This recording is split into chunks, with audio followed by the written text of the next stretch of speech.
اللہ رب العالمین نے ہمیں جسم دیا ہے، باڈی دی ہے اللہ تعالیٰ نے. اللہ رب العالمین نے اس باڈی میں جسم میں روح ڈالا ہے، جس کی وجہ سے ہم چلتے پھرتے انسان ہو گئے. ان دونوں چیزوں کا اللہ رب العالمین اور قرآن کریم شریعت مطہرہ نے بہت ہی زیادہ خیال رکھا ہے. انسانی جسم کا بھی شریعت نے خیال رکھا ہے اور انسانی روح کا بھی شریعت نے خیال رکھا ہے. جسم کا تعلق زمین سے ہے، جسم کو غذا زمین سے دینی پڑے گی. روح جب نکل جاتی ہے روح آسمان کی طرف، کیونکہ روح کا تعلق آسمان کے ساتھ ہے. جسم کا تعلق زمین، جسم قبر میں چلا جاتا ہے. یہ مختلف وجوہات ہیں. اسلام نے جسم کا بہت بڑا خیال رکھا ہے. اس کی مختصر چند مثالیں آپ کے سامنے میں پیش کروں. اسلام نے ہمیں بتایا ہے کہ الطہور شطر الایمان، صفائی نصف ایمان ہے، صفائی ایمان کا حصہ ہے. اسلام نے ہمیں یہ بتایا ہے کہ السواک مطہرۃ للفم، مسواک استعمال کریں، یہ منہ کی صفائی اور پاکی کا ذریعہ ہے. اچھا، اسلام نے ہمیں یہ بتایا ہے اذا ولغ الکلب فی اناء احدکم، جب کتا کسی برتن میں منہ ڈالے، زبان ڈالے، چھاٹے اس کو، نبی کریم صلی اللہ علیہ وسلم نے فرمایا فاغسلوہ، اسے 7 دفعہ دو، 1 دفعہ مٹی کے ساتھ.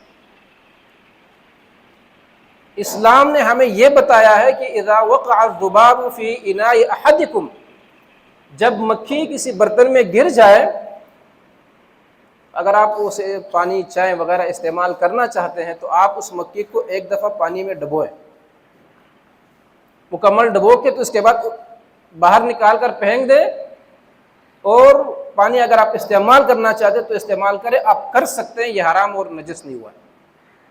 دلیل اللہ کے رسول فرماتے ہیں کہ اس مکھی کے ایک پر میں بیماری اور ایک میں علاج ہے، اور جب یہ کسی پانی میں گرتی ہیں تو وہ بیماری والے پر کو نیچے رکھتی ہے. اسلام نے ہمیں بتایا. اسلام نے ہمیں یہ بتایا کہ کم کھایا کریں. المؤمن یأکل فی معن واحد والکافر یأکل فی 7 امعاء، مؤمن ایک آنت میں کھاتا ہے اور کافر 7 آنتوں میں کھاتا ہے، یعنی پیٹ مکمل بھر کے کھاتا ہے. والذین کفروا یتمتعون ویأکلون کما تأکل الانعام والنار مثوی لہم، جو لوگ کافر ہیں یتمتعون، دنیا میں مزے لوٹ رہے ہیں، وَيَأْكُلُونَ كَمَا تَأْكُلُ الْأَنْعَامُ، اور اس طرح کھاتے ہیں جس طرح جانور کھاتے ہیں. وَالنَّارُ مَثْوًى لَهُمْ، آگ ان کا ٹھکانہ ہے.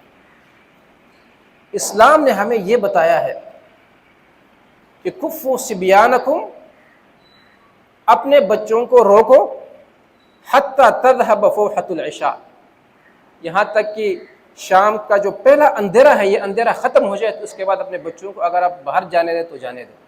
جیسے مغرب ہو جائے، سورج غروب ہو جائے، اللہ کے رسول نے فرمایا کہ اپنے بچوں کو گھر میں روکو، باہر نہ جانے دو. اس وقت اللہ سبحانہ و تعالیٰ کی مخلوق باہر آ رہی ہوتی ہے. اسلام نے ہمیں یہ بتایا ہے کہ غط السقاء وأوک الاناء، نبی کریم صلی اللہ علیہ وسلم فرماتے ہیں، صحیح مسلم شریف کی حدیث ہے کہ غط السقاء، اپنے برتنوں کو ڈھانپ کے رکھو، وأوک الاناء، اور اگر مشکیزیں وغیرہ ہیں تو انہیں ان کے منہ بند کر کے رکھ دو. صحیح مسلم شریف کی حدیث ہے. کیوں؟ اس کی وجہ اللہ کے رسول فرماتے یہ ہے کہ سال میں 1 دفعہ آسمان کی طرف سے بیماری نازل ہوتی ہے، رات کو، کسی ایک رات کو، یہ نامعلوم ہے. یہ صحیح مسلم شریف کی حدیث، بیماری نازل ہوتی ہے. تو یہ بیماری لا تجد اناء، یہ بیماری نہیں پاتی ہے کسی برتن کو جس پر کوئی ڈھکن نہ ہو، کسی مشکیزے جس کا منہ بند نہ ہو، الا دخل فیہ، یہ بیماری اس میں داخل ہو جاتی ہے. ان تمام احکامات کا ڈائریکٹ عبادات سے کوئی تعلق نہیں ہے، لیکن اسلام نے ہمارے جسم، ہماری زندگی کا خیال رکھتے ہوئے ان احکامات پر ہمیں عمل کرنے کو کہا ہے. یہ ایک پہلو ہو گیا. اب اسی کا دوسرا پہلو روح ہے. اسلام نے ہمارے روح کا بھی بہت بڑا خیال رکھا ہے کہ روح آپ کی زندہ رہنی چاہیے، روح آپ کی نہیں مر جانی چاہیے. آپ کے روح کے اندر حیات موجود، اور روح کی حیات قرآن کریم ہے، روح کی حیات اللہ کی بندگی ہے، روح کی زندگی لا الہ الا اللہ محمد رسول اللہ، یہ روح کی زندگی ہے، یہ روح کی غذا ہے۔ اور قرآن اور حدیث کے بہت زیادہ دلائل سے یہ بات معلوم ہے کہ اگر ہم روح کو وہ غذا دیں جو غذا ہم اپنے جسم کو دیتے ہیں، جو غذا ہم اپنے جسم کو دیتے ہیں، پیسے، مال، دولت وغیرہ، ان سے ہم اپنے روح کو تسکین پہنچانے کی کوشش کریں، تو اسلام اور احادیث نصوص اس بات پر گواہ ہے کہ ہم حیران اور حیرانگی اور حیرت کے دلدل میں پھنس جائیں گے، ہم اپنی روح کو مار دیں گے۔ یہ روح کی غذا ہے ہی نہیں جو آپ دے رہے ہیں۔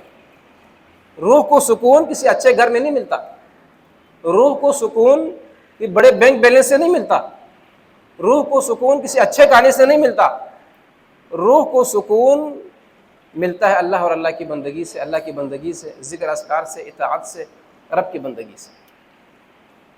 بندگی کے بارے میں شیخ الاسلام ابن تیمیہ رحمۃ اللہ علیہ نے بہت ہی بڑا مفید اور کارآمد نقطہ بیان کیا ہے، آپ سنیں اس کو، کہ بندگی وہ بندگی معتبر ہوتی ہے اللہ تعالیٰ کی،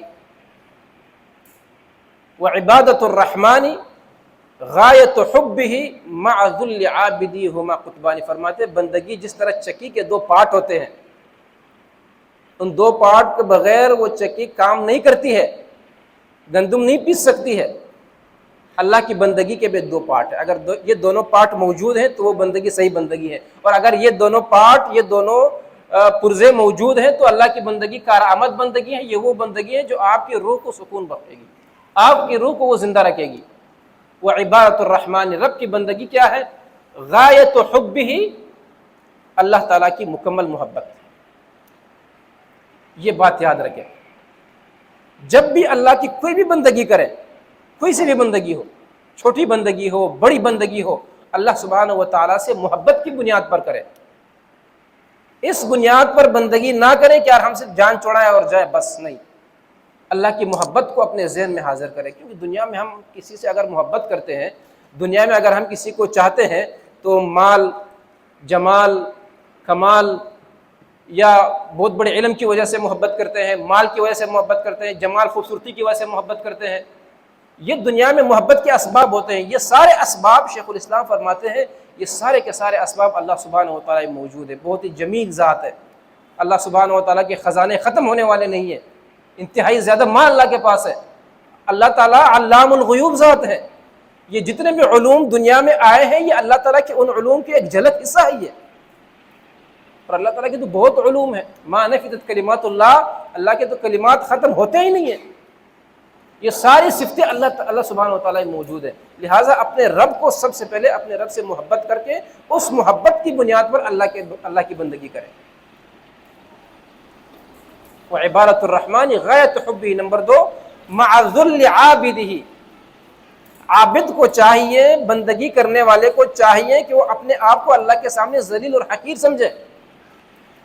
یہ دونوں چکی کے پارٹ، عبادت کی چکی کے 2 پارٹ ہیں، بڑے بہترین پارٹ ہے، اللہ کی بندگی اللہ کی محبت کی بنیاد پر، مع ذل عابدی، اور بندے کا، بندگی کرنے والے کا، غلام کا اللہ کے سامنے ذلیل ہونا، ان 2 بنیادوں پر اگر ہم اللہ کی بندگی کریں گے تو واللہ العظیم یہ بڑی کارآمد بندگی ہوگی، ہم اللہ کے وہ بندے بن جائیں گے جو صحابہ کرام بنے تھے، اللہ کے سامنے ذلیل ہو جائے، اکڑ کر اللہ کے سامنے عبادت نہ کریں، آپ کی اس بندگی کا اللہ تعالیٰ کو کوئی ضرورت نہیں ہے، آپ کی اس بندگی کے اللہ سبحانہ و تعالیٰ محتاج نہیں ہے۔ ابن عمر رضی اللہ عنہ کے بارے میں ہے کہ ایک دن صبح کی نماز کے بعد اذان ہو گئی تو اپنے بچے کے ساتھ، اپنے بیٹے کے ساتھ باہر آئے، مسجد میں دیکھا تو لوگ سوئے ہوئے ہیں، اذان ہوئی ہے ابھی لوگ سوئے اٹھے نہیں ابھی تک لوگ، تو ان کے بیٹے نے کہا یہ لوگ کیا کر رہے ہیں، سوئے ہوئے ہیں، رات کو نماز بھی نہیں پڑھ رہے ہیں، تہجد بھی نہیں پڑھتے اور ابھی تک سوئے، اذان ہو گئی ہے سوئے ہیں۔ عبداللہ بن عمر کو اپنے اس بچے کی یہ بات پسند نہیں آئی اور کہا اے میرے بچے، انک ان اصبحت نائما، اگر آپ صبح کرتے اس حال میں کہ آپ رات کو سوئے ہوتے، رات کو نماز نہ پڑھتے، رات کو امسیت نائما، رات کو آپ سوئے ہوتے، وہ اصبحت نادما، صبح اٹھ کر آپ پشیمان ہوتے کہ یار بڑی تقصیر ہو گئی ہے، اللہ کی بندگی میں نے نہیں کی ہے، آپ نادم اور پشیمان ہوتے، یہ حالت آپ کے لیے بہتر تھی اس حالت سے کہ آپ پوری رات عبادت کر رہے اور صبح اٹھ کر آپ غرور گھمنڈ کر رہے ہیں کہ میں نے اللہ کی بندگی کی ہے۔ اس سے بہتر یہ تھا کہ آپ سو جاتے، آپ بندگی نہ کرتے۔ تو عبادت الرحمن غایت حبی، رحمان کی بندگی یہ ہے، اچھی بندگی، کہ اللہ سبحانہ وتعالیٰ سے انتہا درجے کی محبت کی جائے، مع ذل عابدہ، عابد اللہ کے سامنے ذلیل ہو جائے۔ ہما قطبانی، فرماتے ہیں شیخ الاسلام ابن قیم رحمۃ اللہ علیہ، ہما قطبانی، یہ دونوں چکی کے دو پارٹ ہیں، جب تک یہ دو پارٹ ہوں گے تو یہ چکی کام کرے گی، آپ کی عبادت کارآمد ہوگی، وغیرہ نہیں ہوگی۔ یہ لا الہ الا اللہ ہے، روح کی غذا۔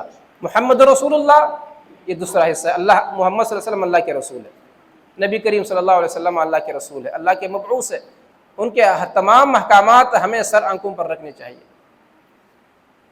نبی کریم صلی اللہ علیہ وسلم کا اٹھنا بیٹھنا، نبی کریم صلی اللہ علیہ وسلم کا گھر کے اندر رہنا، گھر کے باہر رہنا، نبی کریم صلی اللہ علیہ وسلم کا دوستوں کے ساتھ ملنا، دشمنوں کے ساتھ ملنا، ان تمام امور میں ہمارے لیے اسوہ حسنہ ہے اللہ کے رسول، کہ ہم اپنی زندگی اللہ کے رسول صلی اللہ علیہ وسلم کی طرح گزاریں۔ لیکن اگر ہم دعوے کر رہے ہیں اللہ کے رسول کی محبت کے، کہ ہم اللہ کے رسول، ہم قرآن اور حدیث والے ہیں، ہم اللہ کے رسول کو چاہنے والے ہیں، اللہ کے رسول صلی اللہ علیہ وسلم پر ہم مر مٹنے والے ہیں، لیکن بات آئی برادری کی، ہم نے اللہ کے رسول کی بات نہیں مانی، بات آئی کہ ملک وطن کی، ہم نے اللہ کے رسول کی بات کو الگ کر کے تو ملک اور وطن کی بات ہم نے لی، بات آئی رسم و رواج کی، ہم نے اللہ کے رسول صلی اللہ علیہ وسلم کی بات کو الگ کر کے ہم نے اپنے رسم و رواج کو آگے رکھا۔ تو پھر امام شافعی رحمۃ اللہ علیہ فرماتے ہیں تعصى الالہ وانت تظہر حبہ، اللہ کی محبت کے آپ دعوے کرتے ہو اور آپ ان کی نافرمانی کرتے ہو، نافرمانی کرتے ہوئے آپ محبت کے دعوے دار ہو۔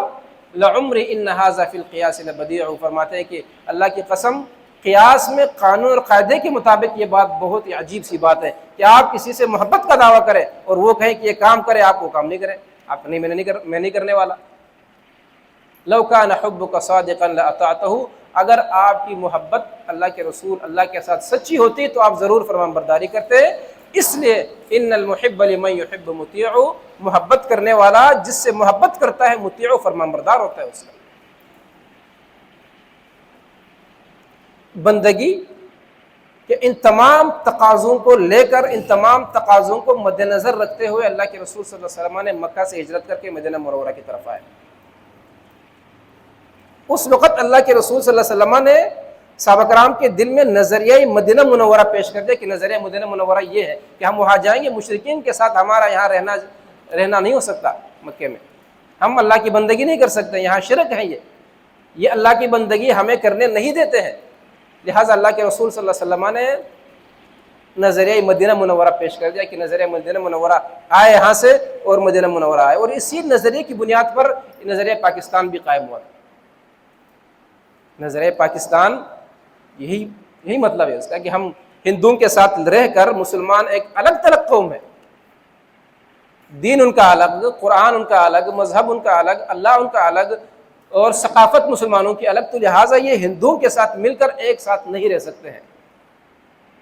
اس نظریے کی بنیاد پر پھر پاکستان مملکت خداداد، اللہ تعالیٰ کا ایک بہترین انعام، یہ معرض وجود میں آیا۔ آگے اب ہر انسان خود سوچے، بل الانسان علی نفسہ بصیر، اللہ تعالیٰ فرماتے ہیں ہر انسان اپنے آپ کو اچھی طرح سمجھنے والا ہے کہ جس نظریے کو لے کر ہم الگ ہو گئے تھے، کیا اس نظریے کو ہم نے عملی جامہ پہنا ہے کہ نہیں؟ وہاں مندر تھے تو یہاں ہم نے مندر بنا دیے، وہاں جو کام ہو رہے تھے سارے کے سارے کام اب ہم مسلمان ہو کر رہے ہیں۔ اللہ سبحانہ و تعالیٰ سے دعا ہے کہ اللہ تعالیٰ ہمیں اسلام کو سمجھنے، دین کو سمجھنے اور اس پر عمل کرنے کی توفیق نصیب فرمائے۔